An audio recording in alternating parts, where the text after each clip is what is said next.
bridge and roll from mount, and then we're going to do a few other escapes. This one's one of the simplest ones. Just a defense position at the start. Try not to leave your legs bent. Try to bring your feet in close to your hips, so it's going to be easier to move your hip when you want to. Your hands, don't leave them flailing out because it's easier for him to transition and work submission. So trying to keep your elbows down nice and low, so it's harder for him to get high, and your hands near your neck. So they're close enough together so they can reinforce each other if he's going for an armbar, or you can protect your neck a little bit. From here, I'm just going to bridge, and just as his hand goes to hit the ground, I'm going to catch it. So try catch with a gable grip if you can, pulling his elbow straight down, and then we're back very similar to the start position elbow-wise. Our elbows are down nice and low, and now this side is open. We're going to take another one of his posts away by standing over it, and then just move your head out of the way a little bit, and then we're going to bridge our hip up nice and high, bringing his head towards the ground, and then we roll over onto our stomach. As soon as you come up here, if you can, try to regain good posture, rather than letting him attack and maybe sweep you back to mount again. So it's a straightforward enough one. Oh, sorry. Reflex.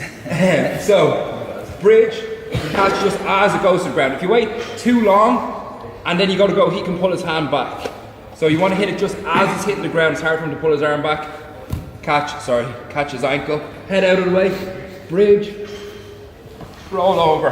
Hands, good posture, and we're good to go. All right, give it a try on two, guys. 1, 2.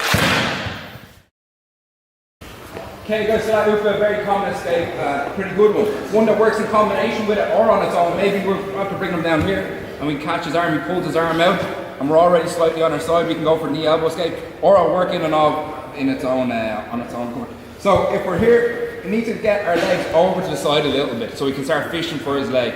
If you're having trouble doing that, we can turn our upper body as well. Most people will have to. Our hand position, actually we just go up there a tiny bit. Hand position, if you can, your top arm cupping his hip, your other arm reinforcing that so it's harder for him to start pulling up on that like an arm bar. So if you're having trouble reaching with your foot, put your knee on the ground there, you're alright. If you're having trouble reaching, you can knee him in the hips a little bit to make a little bit of space, and try keep your elbows in nice and tight to your body and ideally inside his knee. So I'm going to start fishing with my heel to try pull his foot on top of my opposite leg. So it's not, what a lot of people do is they try to push the leg and they just push it into their own leg.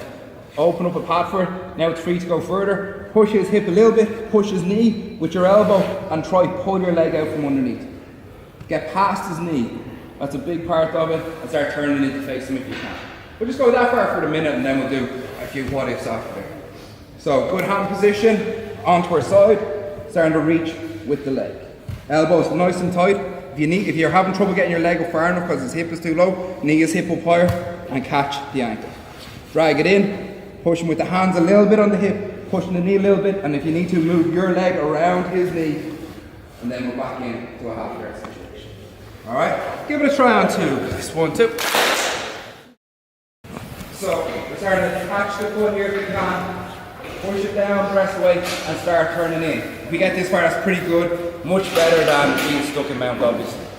From here, we're going to try to pull, if you could just come a little bit closer to there. We're going to try to bring our 2 feet together and bring it into the center here. So the soles of your feet together almost, and try to place it inside the back of his other knee.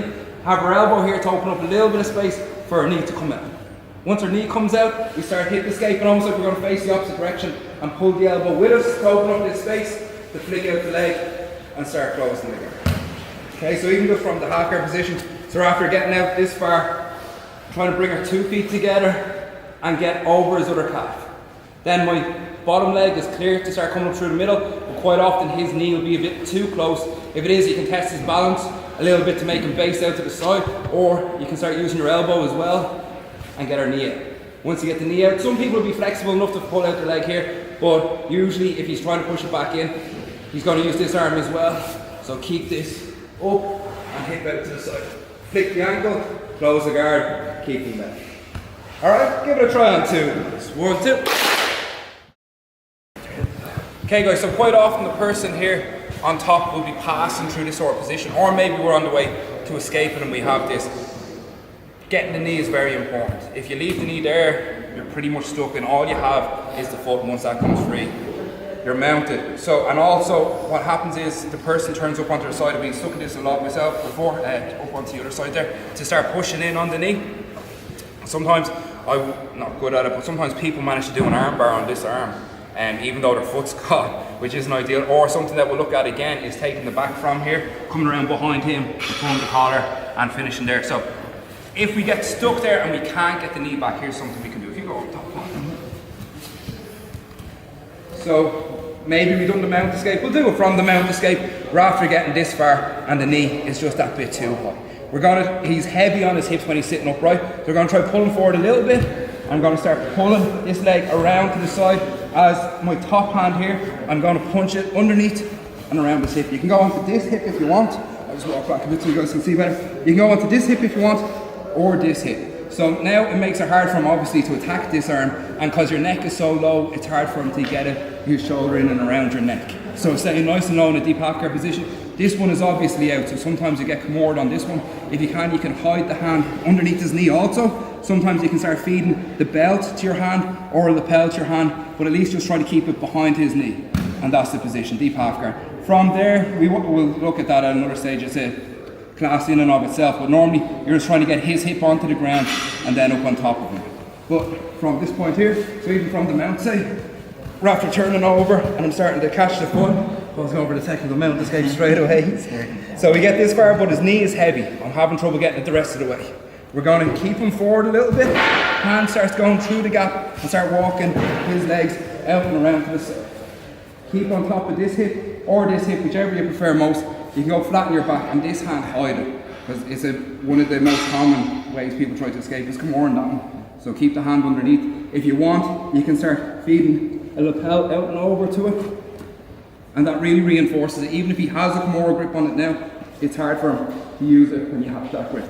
Still not ideal, but keep him one lapel if you want, or a belt, and on the far side, if you have that one, you can grab another lapel or his hip, and then we're looking to put his hip on the ground. Alright, but just give it a try that far anyway, guys. Knee stuck, walking the legs out to the side, keeping his knee, and going through the centre again, right underneath the centre. On two, guys.